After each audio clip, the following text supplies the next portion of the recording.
radio de temps et de circonstances.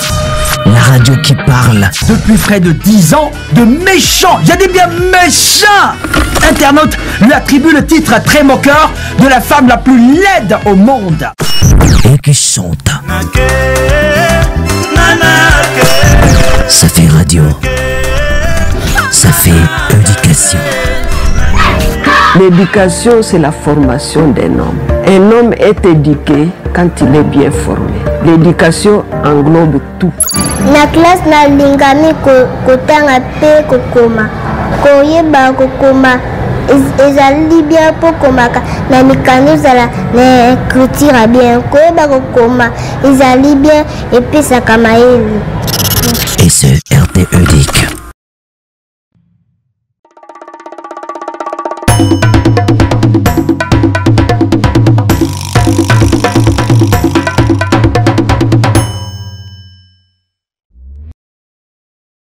Allez, nous sommes de retour sur ce magnifique plateau. Nous sommes en direct de Kinshasa, capitale de la République démocratique du Congo, là où nous sommes en train d'émettre. Vous êtes en train de regarder la seule télévision thématique de l'éducation en Afrique centrale. Une première, une grosse innovation du ministère de l'enseignement primaire, secondaire et technique. Nous, ici, nous prônons l'éducation, nous prônons l'excellence, mais également le savoir étant permanent. Nous avons le plaisir et le bonheur aujourd'hui de recevoir un jeune. C'est un artiste, il s'appelle Jonathan Mahonda. Jonathan, bonjour et bienvenue. Bonjour, merci beaucoup. Je dis merci à toute l'équipe de la RTEDIC. Merci aussi à toutes ces personnes qui nous suivent de partout. Je profite aussi pour me présenter. Pour ceux qui me suivent pour la première fois, je me présente au nom de Jonathan Mahonda. Je suis un artiste plasticien, peintre congolais. Et j'évolue aussi dans l'entrepreneuriat culturel. Je fais mes études à l'Académie des Beaux-Arts de Kinshasa. Ça fait au moins plus de 10 ans. Je me suis engagé dans ces domaines-là. Nous allons l'accueillir encore une fois. Monsieur Jonathan Mahonda. Alors, d'entrée de jeu, c'est quoi la différence entre un plasticien et un peintre? Merci beaucoup pour la parole. Un plasticien, déjà l'art plastique, c'est un domaine comme tout autre domaine. C'est un domaine beaucoup plus qui est basé à la culture. L'art plastique englobe les tout. Dans l'art plastique, on voit la peinture, on voit sculpture, métal battu et ainsi de suite. La peinture, c'est juste comme une branche dans l'art plastique. Ok. L'art plastique englobe le tout. Donc, dans l'art plastique, vous pouvez vous baser dans la céramique, vous basez dans métal battu. Donc moi, je suis dans la peinture, mais dans l'art plastique. Très bien. Alors, le choix de la peinture, comment vous l'avez opéré? Et puis, cette passion pour la peinture, comment c'est arrivé? En tout cas, moi, je l'ai toujours dit, moi, je ne suis pas devenu artiste. Moi, je suis né artiste. On ne devient pas artiste, mais on est artiste. J'avais ces dons depuis mon enfance. Comme c'est les dons qui nous choisissent, l'art m'a choisi comme c'est les dons qui nous choisissent. Depuis l'école primaire, dans ma classe, j'étais le meilleur dessinateur de ma classe. Moi aussi, j'étais Mon talent a été découvert par un professeur et ces professeurs avaient interpellé ma mère. Non, je vois l'enfant, il aime trop dessiner dans des cahiers, faire la mathématique. Non, lui seulement dessiner. Amenez votre enfant à l'usine de fabrication des artistes et là où on donne l'information aux artistes. Et mes parents n'ont pas hésité par rapport à ce que je faisais. Je bricolais, c'était intéressant. Et je suis allé à l'institut, d'abord à l'institut de Beaux-Arts, UBA. Et j'ai commencé à l'Institut des Beaux-Arts. En même temps, je travaillais aussi à la Cité. C'était pas difficile, tout ça avec la famille? Peut-être l'ambition, c'était de vous faire médecin, avocat. Ça n'a pas été difficile malgré l'interpellation du professeur? C'était pas vraiment facile parce que dans notre pays, ici... pour gagner sa vie, les parents peuvent orienter leurs enfants peut-être dans la médecine, être juriste. Parce qu'ils savent que ça va du coup, il y aura un retour sur investissement. Est-ce que dans la peinture, tu peux aussi gagner ta vie dans la peinture? Oui, exactement, tu peux aussi gagner ta vie dans la peinture. Moi, aujourd'hui, je me suis retrouvé dans ma voie et je suis heureux d'être un artiste plasticien. Vous ne regrettez rien du tout? Non, c'était pas facile, mais mes parents ont accepté facilement par rapport à ce que je faisais. Même si c'était à refaire, vous resterez plasticien. En tout cas, je resterai plasticien à vie. Déjà, je me suis retrouvé dans ma voie. L'art a fait de moi tout ce que je, l'art me donne tout ce que je. Et quand je peins, quand je travaille, je me sens dans ma peau. Quand je vous vivez pas, heureux dans ce que vous faites? Je suis vraiment heureux. Quand je ne fais pas de l'art, c'est comme si je ne vis pas. Parce qu'il y a certaines personnes qui font de métiers aujourd'hui dans le monde, il faut dire la vérité, qui ne retrouvent aucune passion dans ce qu'ils font. En fait, moi, je dirais que la plupart des artistes plasticiens... Vous en connaissez? Oui, mon petit frère, je peux même témoigner. Tu es dans une famille des artistes? Tout à fait. Ils naissent avec ça. En tout cas, il faut d'abord avoir du talent pour le faire. Si vous n'avez pas ces talents-là, vous ne naissez pas avec ces talents, c'est difficile, vous n'allez pas vous retrouver. Alors, on va regarder une vidéo. Moi, je suis tombé sur cette vidéo sur Internet. Ça m'avait beaucoup interpellé, ça m'avait beaucoup conscientisé par rapport au métier que vous faites. Parce que très souvent, les artistes, déjà, on dit, artiste, la monté. Ça, c'est le langage courant. Bandouleman, namongo. Ta cinéma, ce qu'il faut de cinéma populaire. Déjà, ils ont du mal parfois venir comme ça, s'exprimer à la télévision ou faire passer, ou faire la promotion de ce qu'ils font, ou parler d'eux ne serait-ce. C'est parfois très compliqué. On vous retrouve dans des ateliers. C'est-à-dire quand il s'agit de la peinture, quand c'est de la peinture, Wallonie-Bruxelles. Oui. C'est généralement la connotation qu'on donne. Mais moi, j'ai aimé, vous avez ramené la peinture dans les rues de Kinshasa. Oui. C'est la vidéo qui m'a mis KO. On va regarder le savoir-faire de ce garçon parce qu'il est jeune, de ce monsieur, parce qu'il a de l'avenir, et de ce grand homme, parce que l'avenir du pays dépend forcément de ce que nous investissons, de ce que nous faisons aujourd'hui. Regardez cette vidéo et on revient tout à l'heure.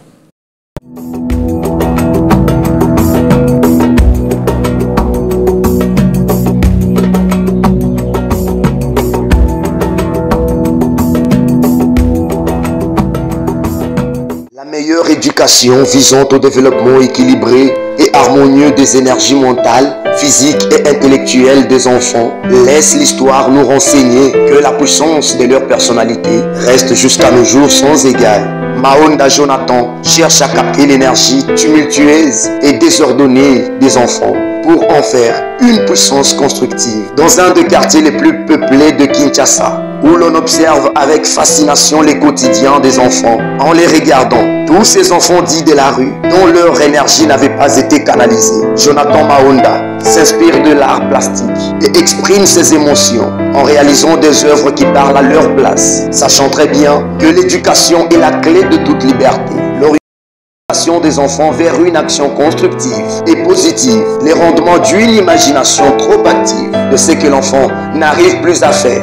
Une différence exacte entre les choses auxquelles il pense et celles qu'il constate réellement. Jonathan Maonda se donne cette lourde tâche d'aider les enfants à construire une société aussi solide par une sorte de symbiose des valeurs culturelles, stable et moderne à travers sa peinture, pour employer l'expression. La vie dans la rue est dure et tellement difficile.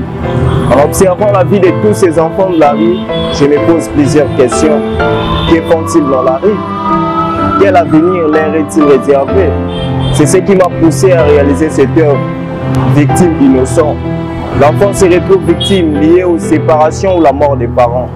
L'enfant peut se retrouver dans la rue, chez une marâtre, dans une région où il y a de la guerre, des cris de pleurs, des cris des armes, des sangs qui coulent, la manque de scolarité, en tout court, la vie sociale est nulle, car nous sommes les résultats de notre enfance. Cette œuvre, c'est pour conscientiser les personnes qui ont été victimes, pour pouvoir rattraper les personnes vulnérables, à ne pas continuer à massacrer les générations à venir. Car de plus en plus que nous avançons vers le mal, nous faisons peupler une génération à bombe à retardement. Chaque enfant est essentiellement actif, mais il faut lui fournir de moyens agréables, nécessaires et utiles de dépenser une activité, sous forme de travaux aussi constructifs que possible.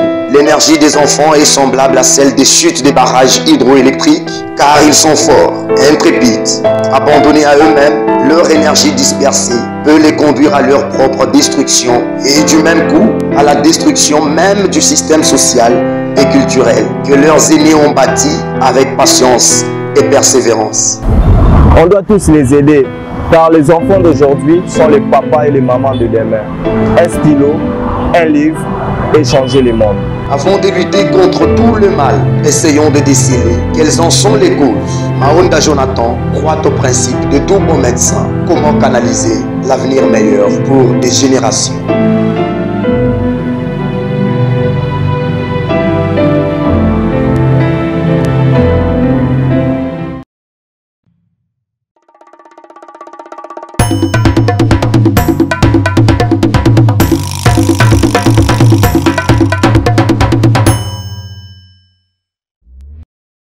Nous sommes de retour sur ce plateau, mesdames et messieurs. Toutes nos excuses pour la petite interruption que vous avez eu à constater tout à l'heure. La technique a des caprices parfois.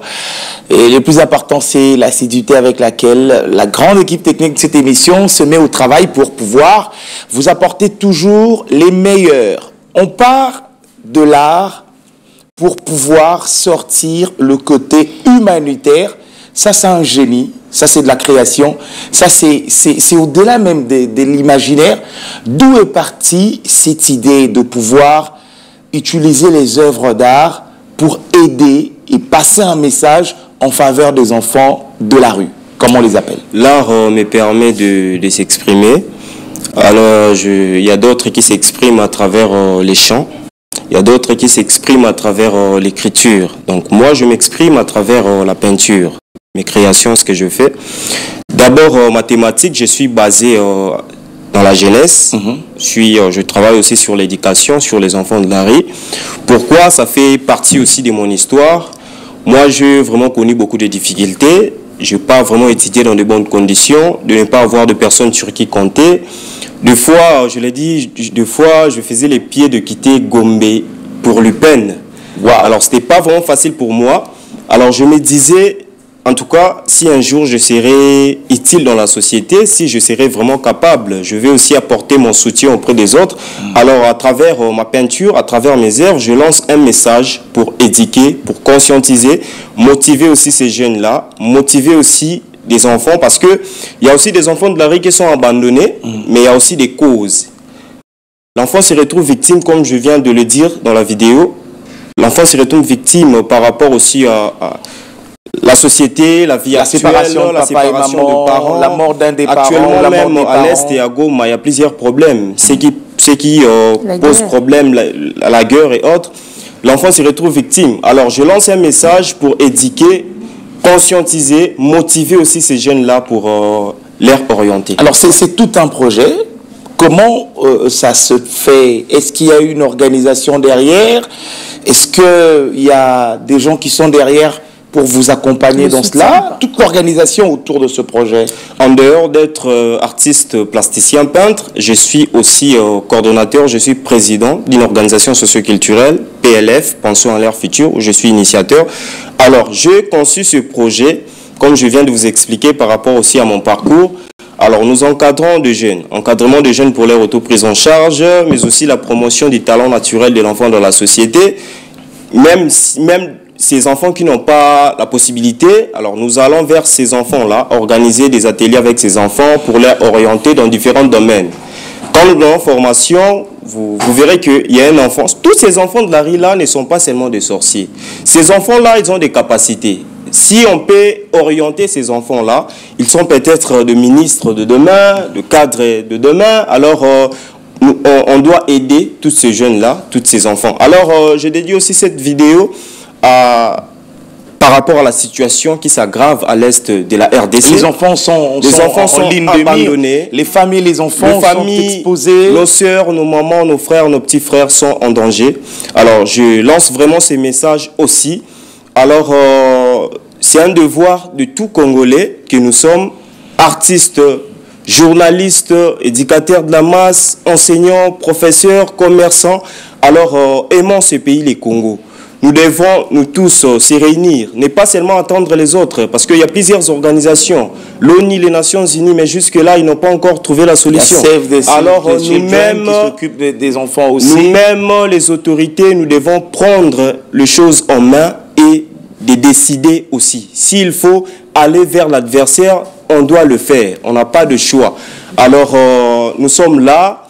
À notre niveau aussi, nous allons aussi contribuer à notre niveau. Donc, c'est un peu ça. Alors, ça fait plaisir, Eden. En fait, moi, j'avais une préoccupation. On a entendu là que le projet de Jonathan Maonda, partir de son art pour pouvoir passer le message sur la vie que mènent ces enfants dans la rue. En fait, ma préoccupation était de savoir pour ces enfants-là de la rue, vous les encadrez, vous avez un centre d'hébergement ou bien un centre d'encadrement. Comment vous faites? Ils viennent, ils apprennent et puis ils retournent dans la rue, ou bien vous avez un autre projet pour que ces enfants, dès que vous les encadrez, qu'ils ne retournent plus dans la rue. C'est ça aussi. Alors, le protéger. Le grand défi aussi, parce qu'ils peuvent apprendre, mais ils retournent dans la rue, ils rencontrent ceux qui sont plus âgés qu'eux, et puis ils sont exposés aussi à plusieurs chose, quoi. Il y a un projet que nous avons conçu, mais pour le moment, nous sommes en train d'évoluer avec les moyens de bord. C'est déjà notre 2e année. Nous, pour le moment, on n'a pas encore installé notre propre centre culturel, mais je suis en train de collaborer avec d'autres centres, d'autres centres d'hébergement. Alors, nous encadrons ces enfants-là, réunir ces enfants pour le moment. Mais le projet, c'est un projet à long terme. Nous sommes en train de travailler petit à petit et évoluer. Pas seulement l'encadrement des enfants, mais nous organisons aussi des conférences, des panels. L'année passée, on avait une grande conférence avec les jeunes pour orienter aussi les jeunes. Même les jeunes qui sont dans la maison aussi. Il y a aussi certains jeunes qui ne sont pas conscients, en fait. Alors, nous sommes là avec la structure. Je ne suis pas seul, je travaille avec toute l'équipe. C'est une équipe de combien de personnes? Présente-nous l'équipe. 10 à 15 personnes. Vous les citez? Oui, oui. Allez-y. Je travaille avec, je salue déjà mon directeur technique, Trésor Vezo, full option. Il y a Alfred Lucien qui est notre secrétaire et autres pour ne pas aller... On va pas citer tout le monde. Alors, une question, vraiment une question. Qui est derrière vous? En tout cas, je le dis ici, sur ces plateaux de la RTEDIC, je suis seul, j'évolue seul pour le moment. J'ai conçu beaucoup de projets et nous le savons tous comment ça se passe ici dans notre pays. Mais on se bat avec nos propres moyens. On fait toujours l'effort parce que c'est vraiment quelque chose qui touche un peu tout le monde. Ça concerne tout le monde. Alors, c'est notre devoir, étant citoyen, étant artiste, professeur, journaliste, nous allons faire. Alors, c'est un peu ça. J'ai conçu le projet, mais on se bat petit à petit. Mais on a vraiment des objectifs et des ambitions pour aller plus loin. Alors, moi je suis très content de voir que les choses évoluent comme ça dans le milieu des jeunes. Surtout quand il s'agit de l'encadrement de la jeunesse, tous ces jeunes qui sont peut-être dans les maisons, mais qui ne sont pas conscients. Alors, quel retour vous avez quand vous approchez ces jeunes de la rue pour leur conscientiser par rapport à l'apprentissage des arts ou par rapport à l'encadrement? Est-ce qu'il y a de retours comme ça? En tout cas, moi je vous dis, j'ai toujours eu des feedbacks, il y a toujours des retours. Ces enfants-là ont du talent. Comme je venais de dire, si on encadrait ces jeunes-là, ils sont l'avenir de demain. L'éducation est la clé de toute liberté. L'éducation, c'est un moyen où on peut activer les talents, les potentiels qui résident en nous. Alors, il y a des gens qui nous contactent. Même les enfants que nous encadrons, il y a vraiment de l'évolution. Pour ne pas citer le nom ici à la télé, il y a vraiment de l'évolution. Nous travaillons, nous sommes là au four et au moulin pour donner le meilleur de nous-mêmes. Donc, c'est un travail qui concerne tout le monde. Moi, je le fais en tout cas de tout mon cœur parce que ça fait partie de mon histoire. J'espère que vous n'attendrez pas grand-chose en retour, financièrement. Non, financièrement, non. On n'attend rien en retour. Ce que nous sommes en train de faire, c'est des bénévoles. Je suis un artiste, je dois aussi contribuer, apporter aussi mon soutien à la population. Dans mon pays, vous êtes artiste, quel est votre apport, quel est votre soutien que vous apportez dans le pays? Pour ne pas dire seulement le pays va mal, le président et tout. Étant qu'artiste, étant que journaliste, chacun dans son coin a cette responsabilité. En tout cas, je me bats avec mes propres moyens, avec la structure ensemble. Déjà, la fin de ce mois, nous serons à Lubumbashi. On va aussi travailler avec les jeunes de Lubumbashi. Nous organisons aussi une conférence là-bas à Lubumbashi. À Lubumbashi, la date? Oui. La date n'est pas encore confirmée. Oui, il y aura toujours des informations. Donc, c'est un peu ça. Alors, au-delà de tout, est-ce que vous avez des ambitions politiques derrière? Parce que vous commencez bien comme ça. Vous créez une notoriété, vous devenez leader dans votre coin, vous avez le soutien de toutes les mamans, de tous les jeunes de votre quartier. C'est tout Bandalungwa qui soutient Jonathan, tout Tchangou, tout Mwamba. Et après, on va se retrouver avec un monsieur qui va se virer vers la politique tout en abandonnant son premier amour, qui est son premier rêve. Est-ce que vous avez aussi des ambitions politiques? En tout cas, l'art touche un peu à tout. L'art peut entrer dans la politique, l'art peut entrer dans la scientifique, l'art touche à tout. Je ne peux pas être politicien, mais je peux entrer dans la politique. Pas entrer dans la politique pour exercer cette politique, mais à travers mon art, je peux aussi influencer ma société. Je peux aussi influencer le gouvernement. Alors ici dans notre pays, les soucis que nous avons, c'est un peu les manques d'informations éducatives et les manques de la culture. Aller ailleurs, aujourd'hui, je suis un artiste plasticien, peintre, je suis comme Ferrego, là, je suis comme Fally Ipupa. Il n'y a pas de différence. Je suis un artiste. Vous êtes artiste. Le problème ici, dans notre pays, nous avons un petit souci à ce qui concerne l'information éducative et la culture. Aller à l'étranger, pour ne pas citer que de l'Europe, même dans d'autres pays ici en Afrique, vous verrez la culture, ça a de l'impact. Ici, dans notre pays, pour aller même aux bibliothèques, c'est un problème. L'art n'est pas seulement la musique. Dans l'art, on voit aussi de l'art plastique, on voit aussi l'écriture, on voit aussi l'humour. Donc, l'art est vaste. On ne peut pas se limiter dans la musique, parce que chacun de nous a un potentiel, chacun de nous a un talent, qu'il peut lancer un message, qui peut aussi booster aussi les efforts du gouvernement. Donc, c'est un peu ça. Alors, vous verrez, il y a des artistes plasticiens qui évoluent plus ailleurs. Ailleurs, on nous reçoit très bien. On qualifie d'être ailleurs, il y a des artistes qui ont vendu l'image positive même de notre pays. Mais on en parle mais ici, dans notre pays, ils ne sont pas... Ici, pas seulement les artistes, je vais arriver. Ici, dans notre pays, le problème en eux que nous avons un manque de la culture. Donc, c'est un peu ça. Donc, vous interpellez même le ministère de la Culture et des Arts. Oui. Interpellé. Ici à Kinshasa, il y a combien de musées? Il y a que c'est des musées, moins de galeries. Ça, c'est le problème du gouvernement. Pour exposer, vous faites recours à la halle de la Gombe, vous êtes à l'atelier, vous travaillez, ou vous pouvez aller à l'Institut français, vous déposez un projet, mais on peut vous retenir ou pas. Alors, ici, dans notre pays, s'il y avait des centres, alors les artistes ont du mal à exposer leurs œuvres, à exposer leurs projets. Donc, c'est un peu ça. Alors, nous travaillons sur ça et nous avons toujours l'espoir, la force que ça ira. Le futur est meilleur. Le futur est meilleur. Alors, à part ce projet, est-ce qu'il y a un autre projet en vue par rapport au développement de la jeunesse ou vous concernant personnellement? Parlons plus de vous personnellement en tant qu'artiste. Est-ce qu'il y a un projet artistique en cours? En tout cas, nous avons vraiment beaucoup de projets à mener, mais nous allons petit à petit. Il y a d'autres projets que je n'ai pas encore lancés, mais petit à petit, au fil du temps, on va y aller. Alors, un message, vraiment votre caméra, c'est celle-là, elle est juste en face de vous. C'est Jérémy Kassaï qui s'en occupe merveilleusement bien. Un message à la population, un message aux donateurs, aux personnes de bonne volonté. Un message poignant que vous pouvez lancer par rapport à cet encadrement de la jeunesse défavorisée. Un message aux autorités qui peuvent potentiellement mettre la main dans la pâte et pouvoir...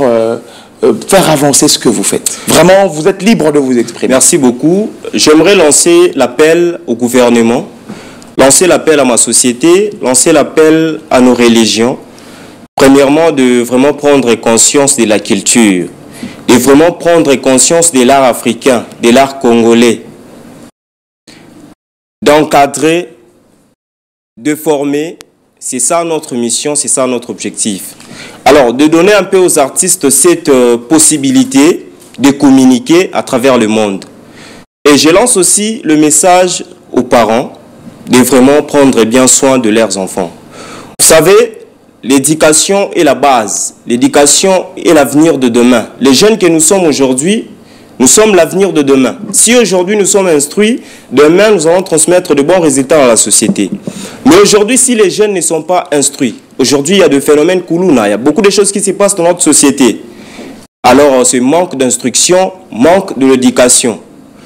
Alors nous devons aussi contribuer à notre part et merci à toutes ces personnes qui nous suivent de partout. Et voilà un peu mon message. Et je lance aussi l'appel aux jeunes qui sont encore dans la maison. Vous avez un talent dans l'art, dans l'écriture, dans la poésie, slam et autres.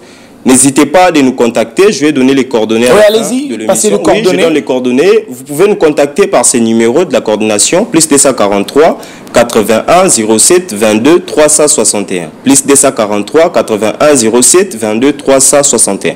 Vous pouvez nous contacter. On va entrer en contact. On va évoluer. Et pour ceux qui veulent collaborer aussi avec nous, nous avons besoin de votre soutien, de partenariat, des gens qui peuvent aussi nous aider à aller de l'avant. Voilà. Rappelez le numéro.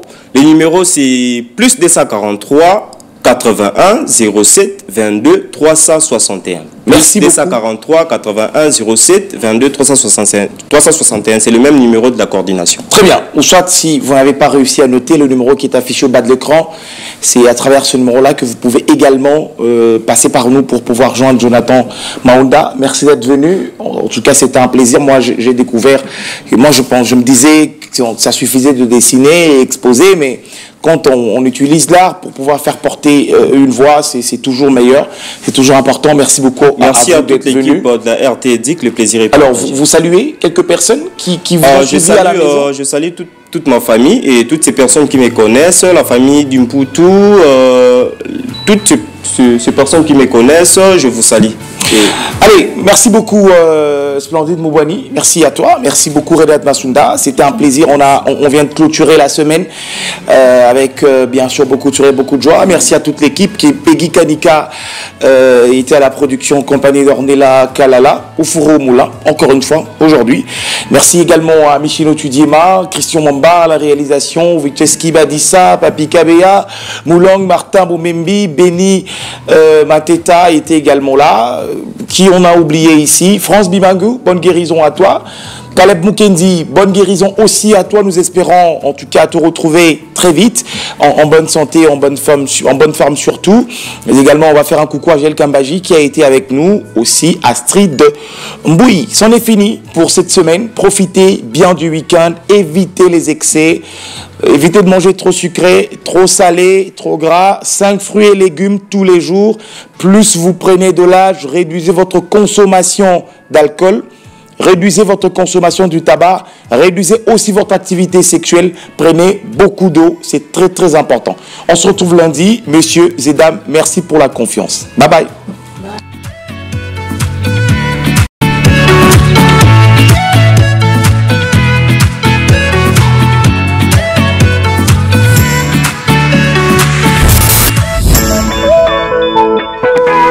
Bye.